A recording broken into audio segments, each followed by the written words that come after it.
హైదరాబాద్ లో కన్సల్టేషన్ మరియు 3,500 రూపాయల colour Doppler test Avis hospitals లో ఉచితంగా పొందండి.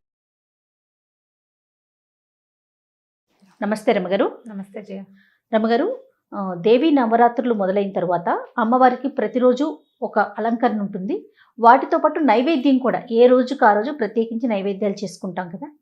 ఈ నైవేద్యాల గురించి, ఎలాంటి నైవేద్యాలు పెట్టుకోవాలి, ఏ రోజు ఎలా చేసుకోవాలి, ఈ విధానం గురించి ఒక్కసారి డిస్కస్ చేద్దామండి. మామూలుగా మనం అమ్మవారి పూజ అనగానే లలితా సహస్రనామాన్ని ఫాలో అవుతాం. అవును. లలితా సహస్రంలో ప్రత్యేకంగా కొన్ని నామాలు, అమ్మవారి నామాల్లోనే ప్రత్యేకంగా ఆవిడకి ఇష్టమైన ఆహారాన్ని గురించి చెప్పేస్తారు. అందులో పాయసాన్న ప్రియ అని చెప్తారు. తర్వాత స్నిగ్ధౌదనాసక్త హృదయ అంటారు. తర్వాత ఏమో ముద్గౌదనాసక్త చిత్త అంటారు. దాంతోపాటు ఇంకా ఉన్నాయి పేర్లు. దధ్యన్నాసక్త హృదయ, ఎన్ని పదార్థాలు ఉన్నాయి చూడు. హరిద్రాన్నైక రసిక, ఇట్లా వరుసగా పేర్లు చెప్తారు. మనకి లలితలోనే చెప్పేస్తారు. లలితలోనే నామాలు అమ్మవారి. పాయసాన్న ప్రియ త్వక్త పశులోక భయంకరి, అదే మొట్టమొదట పాయసాన్నంతో ఆమెకి ఇష్టమైన ఆహారాలు చెప్పుకొస్తారనమాట. ఇవి మనం వరుసగా మనం చేసుకునే పదార్థాలు ఏమిటి? పాయసము, హరిద్రాన్నము అంటే పసుపు పచ్చటి అన్నం, పులిహోర. ముద్గౌదనం అంటే మనం కట్టె పొంగలి, పెసలు వేసి ఉండేది. స్నిగ్ధౌదనం అంటే ఏమో నెయ్యి వేసిన అన్నం, అన్నంలో నెయ్యి వేసి కొద్దిగా పంచదార చిలకరించి పెడతారు.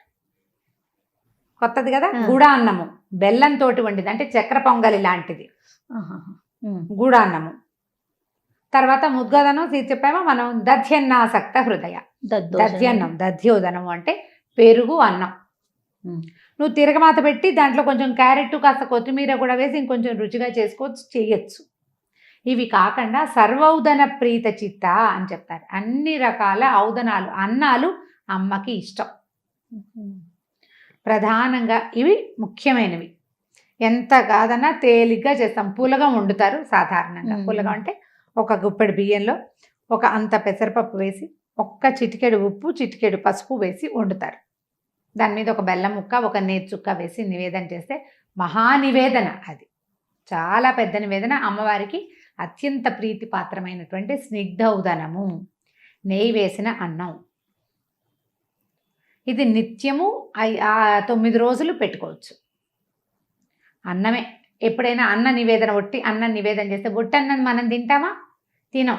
ఏవో కూరలు, ఓ కూర, ఓ పప్పు, కాస్త చారు, ఓ పచ్చడి, కొంచెం మజ్జిగ వేస్తామా? అట్లా అన్ని పదార్థాలు కలగలిపి నైవేద్యం పెట్టాలి.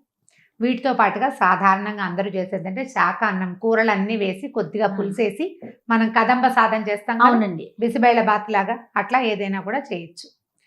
ఇవి కాకుండా మనం రవ కేసరి ఒకటి చేస్తాము. తర్వాత నూనెలో వేసిన పదార్థాలు ఎక్కడా మనకి ఇందులో చెప్పరు, కానీ లలితలో చెప్పారు. సాధారణంగా మన అలవాటు ప్రకారం ఏంటంటే బలం అని. అమ్మవారికి గుడాన్న ప్రీత మనస రక్తవర్ణ మాంసనిష్ట అని చెప్తారు. ఈవిడ ఎర్రగా ఉంటుంది, మాంసనిష్ట దాంట్లో ఉంటుందని. కానీ అమ్మవారికి కళ్ళు అంటే ప్రీతి, అది కనపడుతుంది శ్లోక స్తోత్రాల్లోనే. తర్వాత మాంసాహారం అంటే కూడా అమ్మవారికి ఇష్టం. అంటే ఒక్కొక్క దశలలో ఆమె మాంసాహారాన్ని కూడా స్వీకరిస్తుంది. అవే ఉండేవాళ్ళు, అవే పెట్టగలిగే వాళ్ళు అది పెడతారు. అంటే ఎక్కువ శక్తివంతమైన ఆహారంగా భావిస్తారు. దాన్ని ఏం చేస్తారంటే మినుము దాంతో సమానమని మినుములు పెట్టాలనుకుంటాం. మినుములతోటి అన్నం వండి పెట్టారు కాబట్టి మినుముతో గారెలు చేసి పెడతాం. మినుముతో గారెలు చేస్తాం. అక్కడి నుంచి భూదేవితో సమానమైనటువంటి బూరెల్ని చేసి పెడతాం. భూమి మీద ఏముంటుంది? కొంతేమో నీరు, కొంత భూమి ఉంటుంది. భూమిలో అంత అదే కదా, సగం భూమి, కొంత అది 70% నీరును, మిగిలిందేమో మట్టి ఉంది. అట్లా ఒక ఒక తీపి పదార్థము, దాని చుట్టూతో ఇంకొక కవర్తో వేసింది. భూగోళానికి సమానమైంది బూరె. అందుకని అది పెడతాం. గారెలు, బూరెలు. మనం కేసరి చేసుకుంటాం.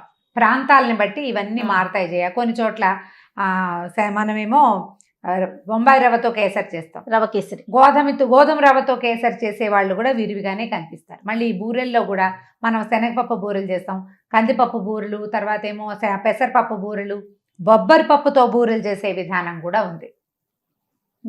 వీటితో పాటుగా మన ఊళ్ళల్లో మనం విరివిగా వండుకునే పాతకాలం నుంచి వండుతున్నటువంటి పదార్థాలను కూడా అమ్మవారికి నివేదన చేసుకోవచ్చు. అన్నం మెయిన్. ఏ రకమైన అన్నమైనా, వీటిలలో ఈ 6 చెప్పాం కదా, ఆ. వీటిలలో ఏ రకమైన అన్నాన్ని ఆఖరికి నెయ్యి వేసి ఉట్టి అన్నంలో కొంచెం పొట్టన పంచదార పంచదార పెట్టినా కూడా పెట్టినా చాలా కూడా, అమ్మకి ఆ. నైవేద్యం. అలా కూడా పెట్టుకోవచ్చు. అది కూడా పెట్టచ్చు, ఆవిడకి అది కూడా ఇష్టమే. వీటితో పాటుగా మనం పళ్ళు, పాలు, తర్వాత ఏమో వడపప్పు, పానకము, కొబ్బరికాయలు, అన్ని రకాల పళ్ళు, ఏవైనా ఎండు ఖర్జూరాలు లాంటివి, ఎండిన పళ్ళు, డ్రై ఫ్రూట్స్, అవన్నీ కూడా నివేదన చేసుకోవచ్చు. పంచదార పానకమా బెల్లం పానకమా అని అనుమానాలు. మన ఇళ్లలో ఏది అలవాటు ఉంటే అది ఎలాగైనా పెట్టచ్చు. పంచదార పానకం పెడతాం, పటిక బెల్లం పానకం పెడతారు, బెల్లం పానకం పెడతాం. బూరెల్లో పాయసంలో కూడా పంచదార వాడే అలవాటు ఉంటే పంచదార, బెల్లం వాడే అంటే బెల్లం. బెల్లం. హరిద్రాన్నయ్యకి రచక అని చెప్తారు. అమ్మవారికి పులిహోర ఇష్టం అంటే చింతపండు పులిహోర అని శాస్త్రం లేదు. ఆవిడకి పసుపచ్చటి అన్నం ఇష్టం. మన ఆ ఇష్టం అది. పసుపచ్చ అన్నంలో నువ్వు చింతపండు వేయి, నిమ్మకాయ వేయి, మామిడికాయ వేయి, దెబ్బకాయ వేయి, నారింజకాయ వేయి, ఏదైనా వేయి. అందులో ఆవు పెట్టు, పెట్టకపో. పులిహోర ప్రధానం. పులిహోర ప్రధానం. పసుపు రంగు అన్నం అట్లా కనపడితే ఆవిడకి ఇష్టంగా ఉంటుంది. చక్కగా వండుకోవటం, పెట్టడమే. ఏదైనా పెట్టచ్చు, ఏదైనా చెయ్యొచ్చు. మనం వంట వండుకోగలిగి చేసుకోగలిగితే చేయటం. సాధారణంగా ఏంటంటే కొంచెం సేమియాలు, సగ్గుబియ్యము ప్రసాదాలకి కొద్దిగా తక్కువ వాడుకుంటారు. తయారు చేయబడిన వస్తువుగా భావిస్తారు. అలవాటు ఉంటే అది కూడా పెట్టచ్చు. కొన్ని దేవాలయాల్లో కూడా సేమియాలు, సగ్గుబియ్యాలు పెడతారు, నార్త్ ఇండియా అంతా. వాళ్ళకి తప్పు లేదు. మన దగ్గర అట్లా బ్రాహ్మణుల్లోనే ఈ నియమం ఎక్కువగా ఉంటుంది. మిగిలిన వాళ్ళకి ఆ నియమం ఏమీ లేదు. మీకు ఏది అలవాటు ఉంటే అది, భక్తి ప్రధానం. ఏది కుదిరితే అది, ఆ. ఏది కుదిరితే అది. నేను ఒకసారి ఏదో ఎక్కడికి వెళ్ళామో మర్చిపోయాను. నేను ఒక ప్లేస్కి వెళ్తే మసాలాలు లేని బిర్యానీ ఉంది అమ్మవారి నైవేద్యం. ఉల్లిపాయలు లేవు, ఉల్లి వెల్లుల్లి లేదు. ఇవి వేశారు, ఏవి మన దాల్చిన చెక్క, లవంగాలు అన్నీ వేశారు. ఉల్లిపాయ వెల్లుల్లిపాయ వేయలేదు. గుమగుమలాడుతోంది అన్నం. అది నివేదన చేశారు. మిరియాలు, దాల్చిన చెక్క, లవంగాలు, ఏలక్కాయలు అవి వేసి కూరగాయలు అన్నీ వేసి బియ్యం పోసేసి నీళ్ళు పోసేశారు. ఉల్లిపాయ లేదు, వెల్లుల్లిపాయ లేదు, లేకుండా ఓకే ఓకే. పుదీనా వేసి. మనం అదేలేండి. రకరకాల అన్నాలు చేసుకుంటాం. పుదీనా ప్రాంతాలను బట్టి రమ్మగారు, ప్రాంతాలను అలవాట్లను బట్టి, ప్రాంతాలను బట్టి మారుతూ ఉంటాయి కదా. వాంగి బాత్ అవి చేస్తారు కదా, అవి కూడా పెడతారు. ఉల్లిపాయలు లేకుండా పెడతారు. కొన్ని చోట్ల ఉల్లిపాయలు కూడా ఆ నియమం కూడా ఉండదు. అవును. అయితే మన ప్రాంతాల్లో ఏంటంటే అమ్మవారికి నివేదనలు అనగానే ఉల్లి వెల్లుల్లి ఆ రోజు మనం ఇళ్లలో వాడకుండా అట్లా ఉంటాం. వాటిని వర్జించాలనే భావం ఉంటుంది మనకి. ఆ వర్జించేసి మిగిలినవి ఏవైనా పెట్టుకోవచ్చు. ప్రధానంగా నిత్యము కొంచెం అన్నం నివేదన చేయటం చాలా విశేషమైనది. అన్నంలో మీరు పప్పు కూర ఏమైనా వండుకుంటే అవి పెట్టచ్చు. ఆ అవకాశం లేకపోతే కనుక నెయ్యి వేసి ఒక బెల్లం ముక్క పెట్టి నివేదన చేయండి. అత్యద్భుతమైన నివేదన, అన్న నివేదన. అది వేస్ట్ చేయకుండా చక్కగా ఉపయోగించుకోండి. తప్పకుండా. ఎవరికైనా పెట్టండి. ఇన్ని చేయలేమండి, మాకు ఈజీగా ఉంటుంది, పళ్ళే పెడతామంటే మహత్తరంగా పెట్టండి. చేయకపోతే కుదరదన్న నియమం లేనే లేదు. చేయగలిగితే మంచిది, చేయలేకపోయినా నువ్వు చేయగలిగిందేదో చెయ్యి, మానేయకుండా. అదే కదా మన సనాతన ధర్మం చెప్తా ఉంది కదా రమ్మగారు. ఏదైనా సరే నువ్వు చేయగలిగింది ఏదైనా చెయ్యి. ఇదే చెయ్యాలన్న నియమం లేదు. అవన్నీ చేయగలిగితే బాగుంటుంది. అంతే. చేయలేకపోయినా నష్టం లేదు. చేయాలన్న ఇంటెన్షన్ ఉంది చూడు, నీది భావన, అది చాలా ప్రధానమైంది.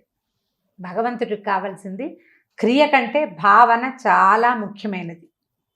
అది చేయాలి. ఆ భావన పెట్టుకుని మీరు చక్కగా చేయదగింది చేసుకోండి. చక్కగా అన్ని రకాల అన్నాలు పెట్టచ్చు. కట్టె పొంగలి, చక్కెర పొంగలి చేయొచ్చు. రవ్వతోటి చేసే పొంగలి అది కూడా పెట్టుకోవచ్చు.